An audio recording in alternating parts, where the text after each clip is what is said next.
Pangit yan. Tumutulong ka nga sa akin, nanunumbat ka naman. Pare. Ay, pare. Kaya yaman, no? Magkano na utang ko sa'yo? Ha? Magkano na utang ko Ayaw, sa'yo? huwag mo lalahanin yun, pare. Baka may 1,000 ka dyan. Ha? 1,000. No problem tayo dyan, pare. 1,000 lang ba? Babalik ko na lang. Pare. Basta ikaw. Oo. Balik ka ulit, ha? Oo. Thank you, thank you. Uy, Jo, Ay, ate. marami ka na palang nahiram kay paring Tiba. Oo, hindi. Nag-usap naman kami. Sabi ko, pag nakaluwag-luwag, babayaran ko. Mabait naman yung tao. Daming ang pinahiram. 1,000, pinahiram din ako. Cellphone, sa kanya din. Motor. Mabait yun? Bakit eh? Saka paano mo nalaman? Ikaw yung pulutan din pag nag-iinuman sila eh. Hindi naman magagawa ni Parang Dave yung mabait yun. Yung hiniram mo din, hindi mo daw na ibabalik eh. Hindi, babayaran ko naman sa kanya eh. Pangit kung ganun eh, pinapahiram ka nga, tapos sinusumbatan ka naman. Kinikwento sa ibang tao. Totoo ba yan tayo sinasabi mo? Oo, narinig ko dun sa kanila eh. Si Dave mismo nagsabi sa'yo? Siya mismo nagsabi. Pati sa inuman na... sige te. Ano, salamat sa ano. Pare, Balik na to. pare. Ay, pare. Ay, oh. O, kumusta na? Yung manghihiram ka ulit? Hindi. Suli ko lang ano, cellphone. Bakit, pare? Yung hulugan. Saka yung ano, yung power bank. Okay, ganito ka po, pare, ah. Hindi, sige, okay na ba? Ito yung susi ng motor. O, pare, malapit mo na matapos to, pare, ah. Hindi, ikaw nag-uhulog yan eh. Yung Oo 1,000. nga. Okay na rin. O, pare, hindi ko pa kailangan yung pera. Hindi.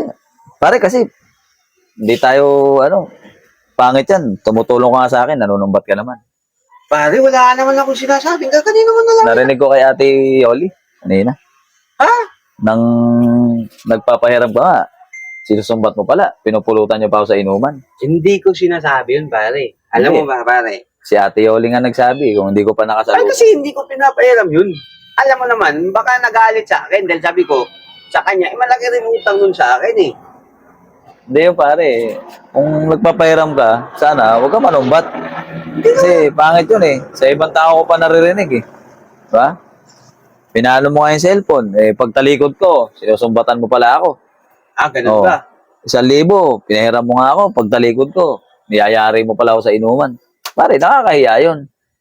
Sabi mo, bukal naman sa loob mo, tapos papahiram ka, may hinanakit ka pala. Pangit yung pare, nanunumbat ka. Ah, Hindi ganun ba? tama yung ganyan. Kasi ako, kung hindi mo naman sinabi na okay lang sa'yo, wala kang problema sa akin eh. Pero para sumbatan mo ako pare, na, hindi mo pa sinasabi sa akin ng direkta, sa ibang tao pa narinig, hindi maganda pare. Ganun ba, pare? Sa'yo na yan, para wala na tayong problema. Kung may kulang, mambayaran ko na lang. Hindi tama yung ginagawa mo pare, panunumbat yan eh. Hindi na pagtulong yan eh. Pagtutulong ka pare, bukal sa loob mo. Wala kang inaantay na kapalit or panunumbat. Yung ginagawa mo pare, pandadaw ng tao yan. Hindi tama yan. Ay, sige pare. Total, binalik mo sa... saan yung ano? Whisper. Whisper? O, hindi pa kasama dito. Balik mo yun. Ay, alam mo. Ay, misis yun. Ay, ito? Oo. Pare, ginamit na ni Mrs. to. Ay, okay lang yan. Basta may balik mo. Pare, Tao talaga, oh. Pinahiram na nga, galit pa. parang ginamit na ni Mrs. yan. Pare,